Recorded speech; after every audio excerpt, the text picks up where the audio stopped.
Bonjour et bienvenue à toi dans cette nouvelle vidéo dans laquelle j'aimerais qu'on aborde cette situation dans laquelle tu peux te retrouver et dans laquelle tu peux en avoir marre de ne pas savoir comment aborder une femme dans une boîte de nuit, parce que c'est souvent un endroit de prédilection pour amener quelqu'un chez soi. Les gens sont apprêtés pour se rencontrer et voilà, en général c'est souvent un lieu dans lequel chacun croit qu'il va pouvoir rencontrer la personne de ses rêves. Or c'est pour moi le pire endroit, mais ceci étant, il est intéressant de développer, de comprendre quelques stratégies qui vont être utiles dans ta vie en général, par le fait de considérer ce lieu, parce qu'aucun lieu n'est à proscrire, tous les lieux sont à choisir. Pour moi, ce n'est pas le lieu de préférence que j'ai pu vivre dans ma vie, mais j'aimerais quand même te parler des quelques petites choses qui sont vraiment intéressantes à noter dans ce type d'approche que tu vas avoir. Donc déjà, ce qu'il faut savoir, c'est que toutes les femmes qui sont dans ces sphères-là ne sont pas à la recherche de partenaires, même si elles prennent soin de leur apparence, pardon. Donc ça, c'est quelque chose de vraiment important, parce que voilà, c'est un point important. Des fois, on va considérer que la tenue va être quelque chose qui va vraiment être signe d'ouverture, alors que c'est pas du tout le cas. Donc les erreurs à ne pas faire, c'est de mettre, on va commencer par les erreurs principales qui sont commises dans les comportements qu'on peut avoir, c'est de prêter attention au regard extérieur. Donc c'est souvent des boîtes de nuit, c'est des endroits où tout le monde essaie de faire attention à son physique, à son look, à ses réactions. Tout le monde veut se faire remarquer, ce qui peut en pousser certains à faire preuve de beaucoup d'extravagance. Et donc le but, c'est surtout dans ces soirées-là d'oublier son quotidien, de se remuer, de passer du bon temps. Alors faut se fondre dans le décor, faut être actif. C'est pas en restant assis dans ton coin que tu vas pouvoir rencontrer du monde, ça c'est très très important. Celles qui vont être le plus réceptives sont sur le dance floor. Elles y passent un bon moment, elles ont une bonne humeur, c'est toujours communicatif.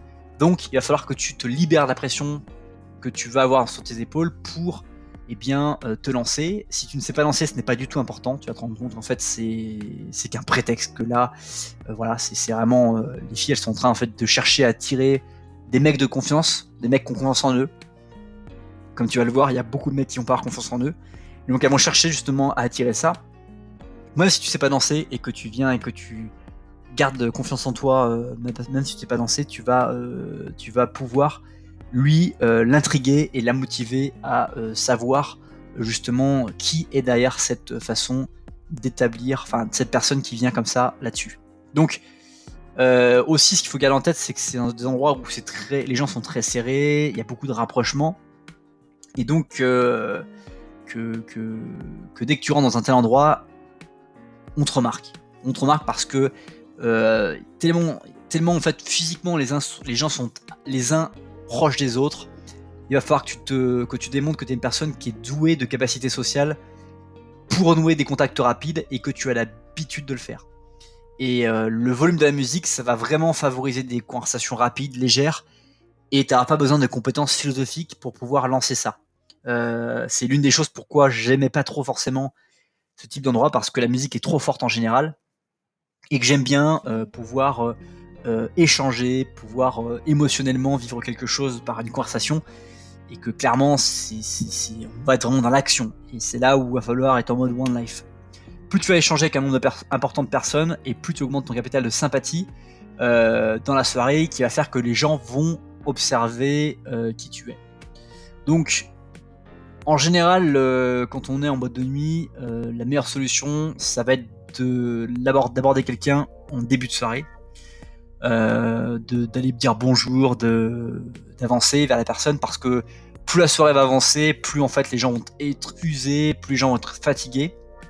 Et donc l'objectif, c'est pour moi, à mon sens, c'est dans les 2 premières heures d'une soirée qu'il va falloir être actif, peut-être même quand la musique n'est pas encore à fond, peut-être même quand il n'y a pas encore la piste de danse qui soit remplie, parce que dès que tout commence à être rempli, votre niveau de visibilité va diminuer, votre niveau de concurrence va augmenter, et les gens vont avoir un niveau d'alcool qui va augmenter leur confiance en eux, et donc vous ne pouvez pas rivaliser et avoir des personnes conscientes de ce qu'elles veulent ou non, vraiment dans la perspective que vous souhaitez.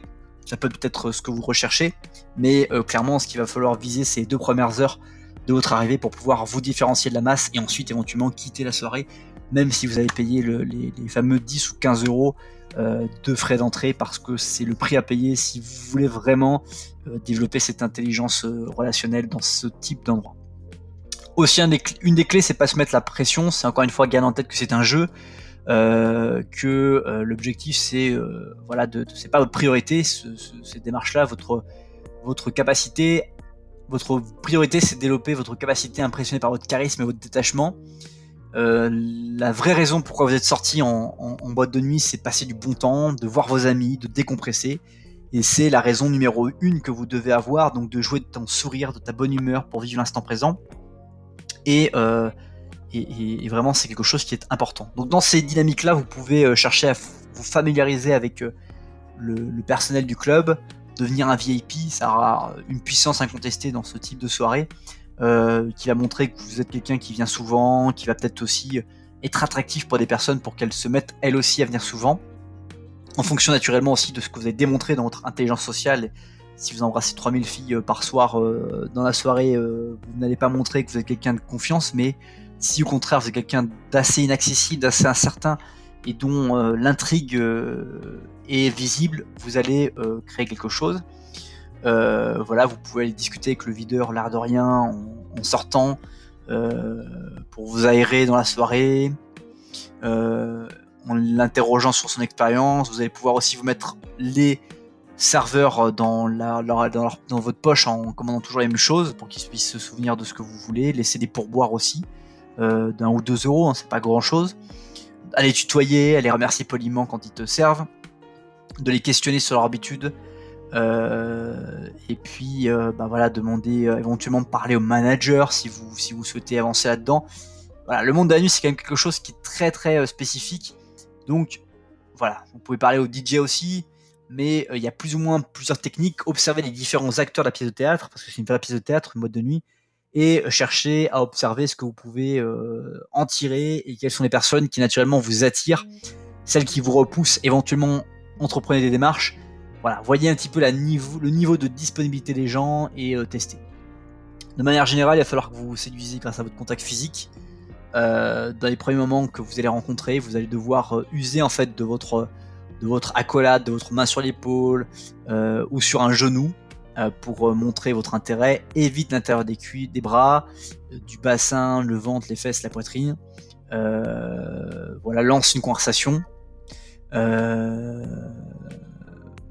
Voilà, tu peux essayer d'avancer dans cette type de choses, et souvent il faut pas laisser partir ton objet de convoitise sans la prendre dans tes bras ou en lui faisant la bise après avoir échangé ton numéro de téléphone, parce que il faut donner vraiment envie et de se différencier pour qu'elle ait envie de vous revoir, parce que très souvent en boîte de nuit, comme tu as pu le constater, les personnes qui vont être présentes vont pouvoir très vite rejeter leur dévolu en fonction de leur niveau d'alcool dans le sang sur quelqu'un, et donc vous allez devoir marquer profondément la personne en ayant usage artifice. Et si naturellement vous êtes allé danser avec elle, vous avez vraiment choisi cette personne-là au début de la soirée, qui dansait, qui montrait preuve d'énergie, vous avez pris le taureau par les cornes, vous êtes allé danser vers elle, face à elle, vous avez rigolé avec elle, vous êtes approché et vous êtes exclusivement focalisé sur elle, vous l'avez montré que c'était elle que vous avez choisi, sur qui vous avez jeté votre dévolu, et que du coup vous allez vous accrocher à elle sans pour autant vous montrer comme quelqu'un de facile. Normalement vous la reverrez tôt ou tard, et vous apprendrez à savoir qui elle est. Peut-être que ça vous décevra, c'était très souvent mon cas. Vous allez la revoir et vous rendre compte qu'en fait c'est peine perdue, vous allez pas pouvoir vous inscrire dans une relation durable, mais pourquoi pas, pourquoi pas tester cette approche là. À vous et à toi de choisir.